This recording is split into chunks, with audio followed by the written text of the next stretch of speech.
Pola interaksi dalam ekosistem, saling ketergantungan antara komponen biotik dan abiotik. Makhluk hidup dan benda mati ternyata saling mempengaruhi.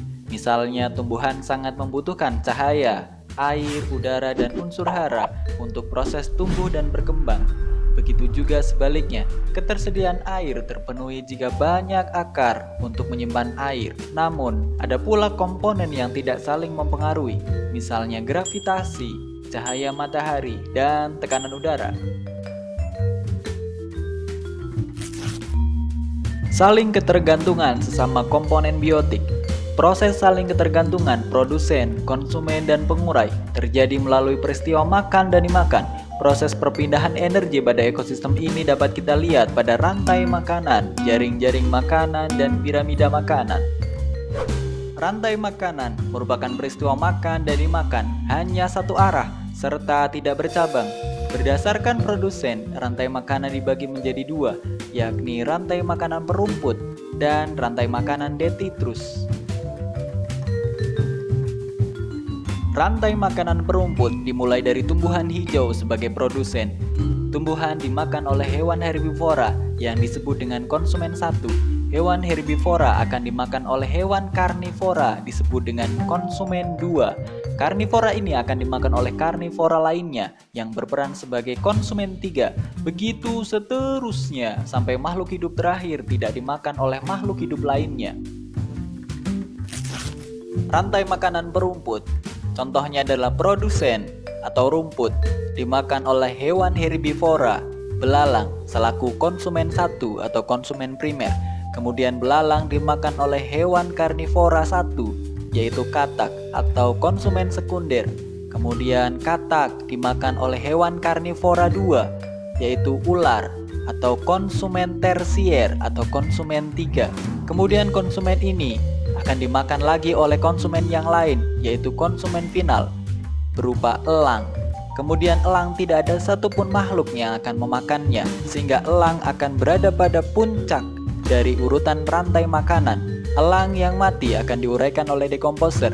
Makhluk ini adalah jamur. Rantai makanan detritus dimulai dari detritus, seperti kotoran hewan, dedaunan, ranting busuk, ataupun bangkai yang telah diuraikan oleh pengurai atau dekomposer. Detritus kemudian dimakan oleh cacing, luwing, rayap, kecoa. Pada tahap selanjutnya, mereka dimakan oleh ayam atau sejenisnya. Ayam kemudian dimakan oleh ular. Siklus ini kemudian berlanjut sampai makhluk terakhir yang tidak dimakan lagi oleh makhluk hidup lainnya. Contoh rantai makanan detritus adalah dedaunan dimakan oleh cacing, cacing dimakan oleh ayam ataupun burung kecil. Kemudian burung kecil ataupun ayam dimakan oleh ular, ular dimakan oleh elang. Elang kemudian mati, diuraikan oleh jamur ataupun dekomposer.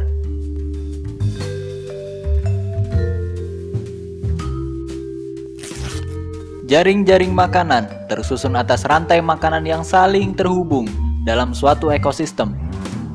Umumnya jika salah satu organisme ada yang berkurang maupun bertambah, maka akan mempengaruhi konsumen yang akan memakannya.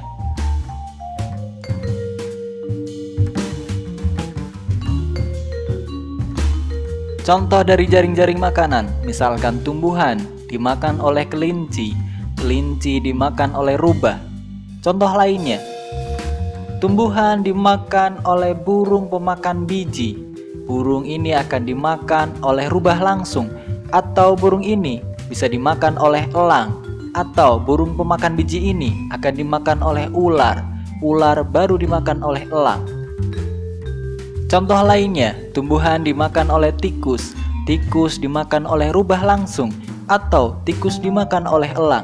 Contoh lainnya, ada tumbuhan dimakan oleh belalang, belalang dimakan oleh laba-laba, laba-laba dimakan oleh ular, atau laba-laba dimakan oleh burung pemakan serangga. Burung pemakan serangga akan dimakan oleh rubah, ular akan dimakan oleh elang. Organisme pemakan akhir dari jaring-jaring makanan ini adalah rubah dan elang. Ketika mereka mati, baik rubah maupun elang, mereka akan diuraikan oleh decomposer. Dalam piramida makanan, produsen dan konsumen menduduki tingkat tertentu yang disebut dengan trofik. Produsen akan menempati trofik 1 atau tingkat 1. Konsumen 1 akan menempati trofik 2 atau tingkat 2. Konsumen 2 akan menempati trofik 3 atau tingkat 3, dan seterusnya sampai akhirnya konsumen terakhir akan menempati puncak, sehingga urutan ini akan membentuk sebuah piramida makanan. Kita ambil contoh misalkan trofik 1, yaitu produsen. Contohnya adalah rumput dan tumbuhan. Akan dimakan oleh trofik 2 selaku konsumen 1 berupa tikus, belalang, ataupun ulat. Kemudian konsumen 1 akan dimakan oleh konsumen 2 berupa katak, ataupun ayam, ataupun hewan lainnya. Kemudian konsumen 2 akan dimakan oleh konsumen 3 berupa ular dan elang. Konsumen akhir ini menempati trofik 4 ataupun puncak dari piramida ini. Sehingga urutan dari trofik 1, trofik 2, dan trofik 3 sampai trofik 4 akan membentuk suatu piramida makanan.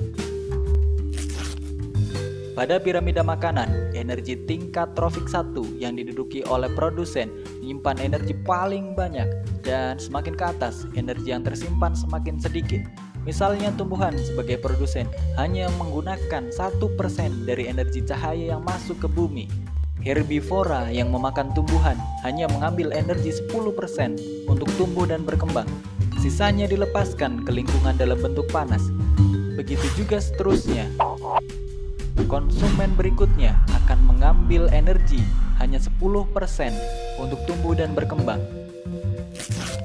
Misalnya produsen memiliki 1000 unit energi, maka konsumen primer akan memakan produsen sehingga mereka memiliki 100 unit energi.